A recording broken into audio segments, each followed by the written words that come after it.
Madame Lepine, I'm so glad that you were here. I'm going to ask a number of questions because I'm trying to get a picture that we can get for our committee to understand some of the impacts. I come from Treaty 9, a little bit east of Treaty 8. I'm no stranger to tailings ponds. We call them slimes back home. Kids played on them. There's one pretty close to my house. But I'm trying to get a picture of just how big the tailings ponds are from the oil sands. One example I had of 1.4 trillion liters of water was if you took 560,000 Olympic-sized swimming pools and ran them from Fort Mac back to Australia and back again, that would be the amount of water. Or you could fit 2 cities of Vancouver in the tailings ponds that exist now at Fort Mac and the oil sands operations to the north. Where does that water come from? A good question. It comes from our Athabasca River, which is actually declining in flow and inhibiting us from navigating and using our watersheds. Right. So and it directly flows all the way down to the Peace Athabasca Delta. To the Peace Athabasca Delta. So we know the famous story of the 1,600 birds that died as they were migrating and they made the mistake of stopping at Syncrude for a visit. But since then, we've had multiple bird die-offs. So would you tell me that this water isn't really the most benign water on the planet if birds just coming over it and stepping down die en masse? Oh, absolutely. What's within those tailings ponds is highly toxic. I was reading what's in those tailings ponds: benzene, toluene, hydrocarbons, creosote, cadmium, arsenic. I dealt with benzenes, hydrocarbon, toluene in the community of Athabasca and the cancers it caused in children. And that site was minuscule compared to what's in these sites. Have you found, and we've heard reports of elevated cancer in Fort Chip and other communities? Yes. Yes. And we have reports that these ponds are leaking? Yes, that's correct. I believe the federal government has reports that verify that, and it was part of an investigation, I believe, under, Martin, correct me if I'm wrong, but it's part of, the name strikes me right now. There was a commission that was looking at that not too long ago.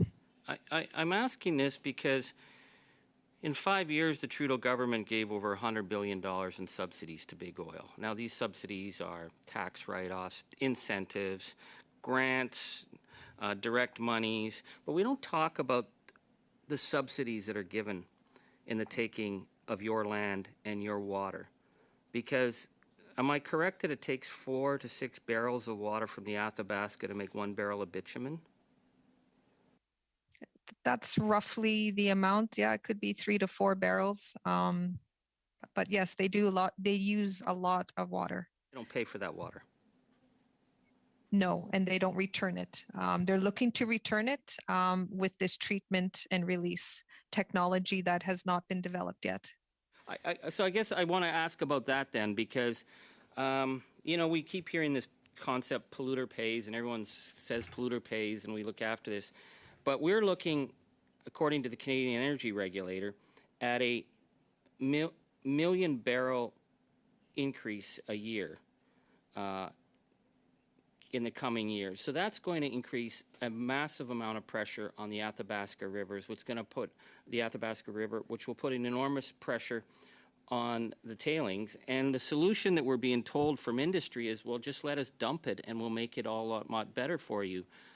Do you believe that before that water is dumped in any capacity that it has to be restored, reclaimed, and made safe so that it is no threat to people, to the wildlife, and to the fragile ecosystem of Athabasca and the Mackenzie Delta?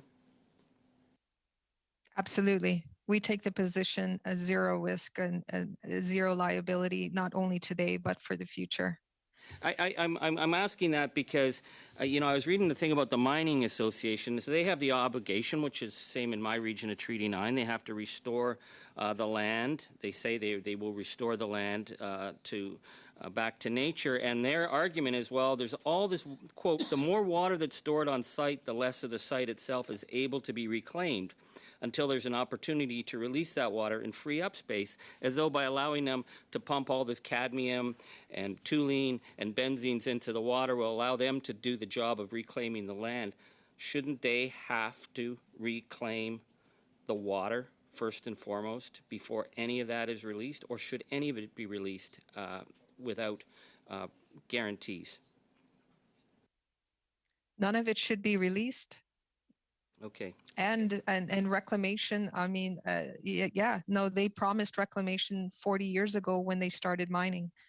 So I'm going to end on this then, because they are making record profits. They've asked the Canadian government to give them $75 billion for carbon capture. They're making money hand over fist right now. They're going to look at 1 million barrel a year increase in production. Wouldn't it be just reasonable to say, whoa, whoa, whoa, before you do any increase, we want to know what you're going to do to protect the water, how you're going to deal with the damage that you've done, and how you're going to ensure that any new water going forward will be returned in a manner that is protecting the environment, protecting the people, and protecting the rights of the Cree, Dene, and Métis people of the region. I say just a brief response to that, and then we'll move on to our next questioner. No, that is our goal, Mr. Angus, is to protect treaty, the ecological health of our region, including one of the world's largest freshwater deltas, a world UNESCO site, Canada's largest national park, and really important to me is the health of the people.